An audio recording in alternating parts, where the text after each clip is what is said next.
Hi hello friends, మళ్ళీ మీ ముందుకు వచ్చేస్తున్నానండి. ఇదేంటంటే మనకి పాల ఫేషియల్.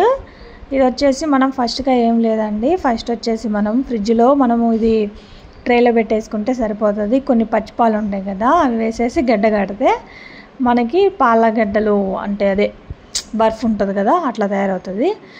ఐస్ గడ్డలాగా అదే పాలగడ్డ అనమాట. అది వచ్చేసి మనం మనం ఒక ప్లేట్లో వేసేసుకోవాలి. నేను 2 పెట్టుకున్నానండి, నాకు సరిపోతుంది. తర్వాత మనకి ఇదేమంటారు, లెమన్ ఉంటుంది కదా, లెమన్ వచ్చేసి పిండుకొని కొంచెం బ్రూ కూడా వేసుకున్నా, కొంచెం పసుపు కూడా వేసుకున్నా. ఈ బ్రూ వేయడం వల్ల మనకి ఫేస్ బాగా వస్తుందండి, వైట్గా వస్తుంది అనమాట.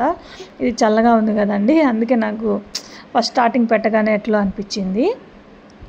ఇంకేం లేదండి, ఇప్పుడు మనము ఆ 3 పేస్ట్ చేస్తాం కదా, ఆ పేస్ట్ చేసినప్పుడు ఈ బర్ఫ్ అనేది ఉంటుంది కదా, దాన్ని అద్దుకొని మనం పూసుకోవడమే అనమాట. అయితే ఇది పూసుకోవడం వల్ల మనకు ట్యాన్ అనేది వెళ్ళిపోతుంది. ఈ బ్రూ అనేది మనకు వైట్నింగ్ ఇస్తుంది. ఈ పసుపు అనేది మనకి ఏమన్నా లోపల ఇన్ఫెక్షన్స్ అట్లా ఉంటాయి కదా, అది క్లియర్ అవుతుంది అనమాట. ఈ పాలు అనేటివి నేను ఫస్ట్ మేము పాలు తీసుకుంటామండి, ప్యాకెట్ పాలు అయితే వాడము.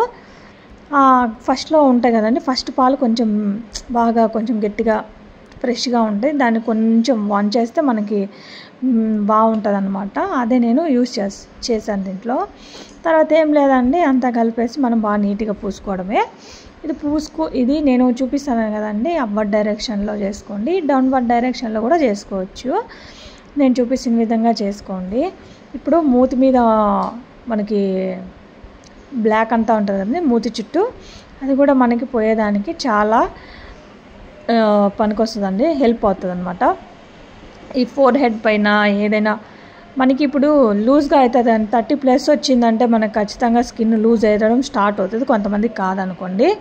అది మనం ఈ ఫేషియల్స్ వల్ల కాదండి, మనం ఏం చేయాలంటే మళ్ళీ ఎక్స్టర్నల్గా కాదు, ఇంటర్నల్గా కూడా తీసుకోవాలి. బీట్రూట్ జ్యూస్ ఏదో ఒకటి వన్ వీక్ అంతా బీట్రూట్ జ్యూస్ వెజిటబుల్స్ తీసుకోండి. తర్వాత మళ్ళీ 1 వీక్ అంతా ఫ్రూట్స్ జ్యూస్ తీసుకోండి. పొద్దున్నే టీ బదులు అది తాగేస్తే మనకి ఈ గ్లో కూడా వస్తుందండి ఫేస్.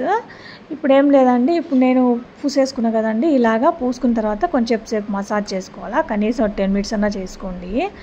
చేసుకున్న తర్వాత వచ్చేసి ఇట్లా నేను చూపిస్తున్నాను కదా, ఎంత షైనింగ్ ఉంది చూడండి నా ఫేస్.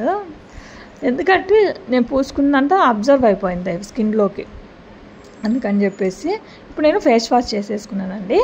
ఫేస్ వాష్ చేసుకున్న తర్వాత నా రిజల్ట్ అయితే ఇట్లుందండి, బాగా వచ్చిందండి, నిజంగా చాలా బాగా వచ్చింది. మీరు ట్రై చేయండి, మీకే తెలుస్తుంది, నేను చెప్పడం కాదు. కాకపోతే ఇన్ని ఫేషియల్స్ చూపిస్తున్నారు కదా, ఏది బాగా వస్తుంది అని డౌట్ వస్తుంది. ఏమీ కాదండి, ఇదేం మనము బయట పిచ్చి అన్నీ కొనుక్కొని పూసుకుంటే మనకు సైడ్ ఎఫెక్ట్స్ ఖచ్చితంగా వస్తాయి. మనం ఇంట్లో ఉండేటివి కదండి, ఏమి కావు. మీకు నచ్చితే లైక్ చేయండి, సబ్స్క్రైబ్ ప్లీజ్.